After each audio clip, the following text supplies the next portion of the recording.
Tyrese Maxey was like the Undertaker yesterday. It seemed like the Sixers were dying. And then here comes Maxey out of the grave. Down by double digits in the third quarter, guess who's going to hit a shot? Of course, Maxey. But it really was the beginning of the fourth quarter stretch that I'm talking about. Down by 13 points. He really was using Embiid's big body as a shield so he could get three-pointers off during this stretch. Immediately, the Celtics respond, Jaylen Brown gets to the basket, and this is just an outrageous shot. He had his mind made up right away that I'm not passing the ball, I'm pushing the pace, going one-on-one against Derek White, stopping on a dime, behind the back, and look at Derek White touching the ground. Back-to-back three-pointers, giving the Sixers hope. Finally, they get a stop defensively. Jaylen Brown walks. And the Sixers know the assignment. Get Tyrese Maxey the rock. Great screen from Embiid. Another one. And just listen to the Celtics broadcast booth.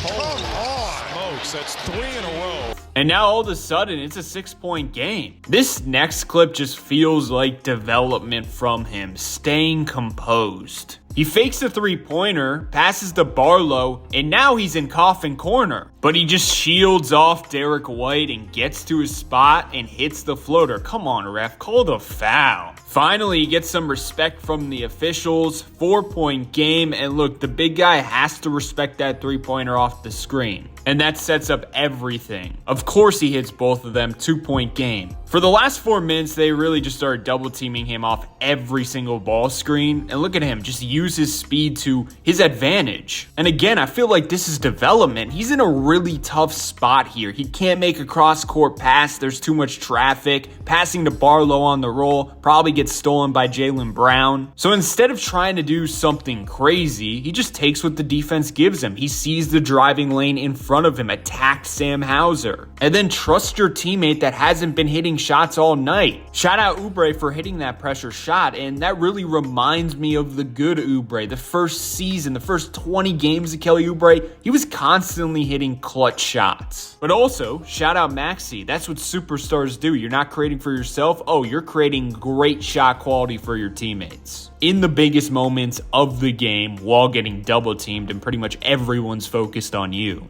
Also, he picked up his 5th foul with 11 minutes and 13 seconds left in the fourth quarter, and it was such a cheap, cheesy foul. I mean, that third quarter whistle from the Boston Celtics was pretty insane, I'm not gonna lie. And I'm proud of the Sixers for battling through that adversity because it seemed like they were not gonna. But Maxey's ability to, stay engaged and take over despite the foul trouble, because defensively, he really could not play aggressive until the last play of the game, where he jumped straight up and down, making sure he did not foul Peyton Pritchard. It was a problem all night for him. In this spot, he was usually fouling, but in the biggest moments, he got a good contest while keeping enough distance so Peyton can't bait that foul. Ultimately, the backcourt of the Sixers won this game. The first quarter, VJ Edgecombe had like 15 points. And then the second quarter that I'm going to go over now, he went off, Tyrese Maxey. 19 second quarter points. And then in the third quarter, of course, everyone was terrible. The fourth quarter in the beginning, it was Tyrese Maxey. Then you had a segment where VJ Edgecombe was getting it done. But also what really made the comeback possible was Oubre hitting that shot, but also Quentin Grimes had clutch threes after struggling most of the night. But back to that second quarter, this is where Maxey really started to feel himself and get that confidence that he was the best player on the court. Starts it out by blowing up this dribble handoff, easy bucket on the other end. He's so quick. He's at his best when he's getting to the floater. Great job recognizing the open space and then, hitting the jets, maintaining the handle through traffic, and then having the ability to hit it over this long wingspan. My goodness. And this right here is just a ridiculous shot. Fading away in the corner, just bailing out a bad possession from the Sixers.